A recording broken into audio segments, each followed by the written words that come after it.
Everyone. I hope that this video message finds you well.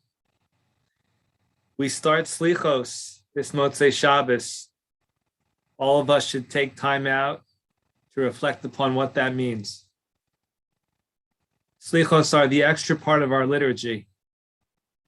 The extra part of our liturgy where we pour out our hearts, try to focus ourselves. We begin the process of seeking forgiveness, of seeking rehabilitation, where our relationship with the Almighty can once again be cleansed, reconstituted, reimagined, and renewed. And I want to share with you a Gemara in Brachos. It behooves us to analyze this Gemara. Gemara tells us that Rabbi Alexander, yes, there was a great sage, Alexander, and although it wasn't a Jewish name at first, obviously, with Alexander the Great, became a Jewish name in many ways. Rabbi Alexander had a practice. When he was done with his prayers, a major moment for him to begin his day. At the end of those prayers, he would recite the following. This was his own addition to the liturgy. He would talk to God, talk to his creator and say, Ribon Holamim, Master of the worlds, Galui v'yadua, it's known before you, Shirtzonenu lasus v'sonecha, that our will as a people, this sage said, is to do your will. We want to do what you want us to do. Our will is to do your will. It's axiomatic. He presumes that, takes it for granted. But he says in this prayer, quite profoundly, Umima Akev, who blocks us? What gets in our way? Why is the end result not the initial intention? Why is there not a successful follow-through of Ritzonenu Lasos Ritzonecha? We want to do what you want us to do, but that's not the end result. What happens? Well, what gets in the way? It says two things. This is in his liturgy, and that he adds every day. He says evil inclination, and he says our subjugation to kingdoms not our own, shibud malchios, to other forces or governments or influences living in other empires that are foreign to us and to who we are in terms of our identity. The Gemara says, how did he conclude? He acknowledges our will is your will. Something gets in our way as I go about my day.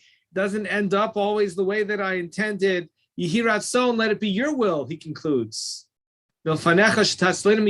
Save us from these two impediments, from these two barriers, these two categories of barriers.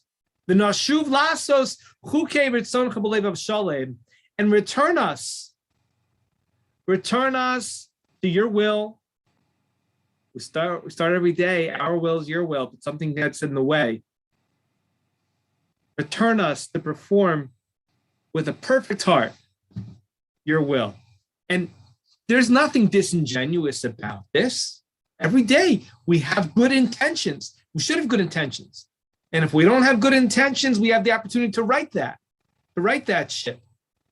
There's nothing wrong with the fact that there are failures throughout our day, because we want to make sure that we try every single day. But here we have an insight into this time of repentance and reflection. What are the two things, says this sage? It's that we all have such inclinations. We have these distractions. We have these basic desires, instincts that we need to control, that we need to be more sophisticated and be less instinct and more thoughtful, more conscientious, more mindful. So we need to control that part of our humanity. Everyone has the Yetzer Hara. Everyone has this attachment to luxury and decadence and a certain kind of interest in remaining at rest and having that kind of feeling of being overly secure without extending oneself.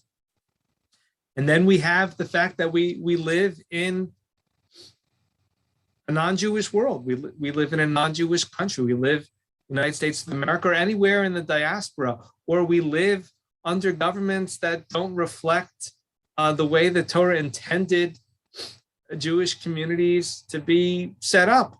And being in those cultures and those societies, we can't deny it. It has an impact on us.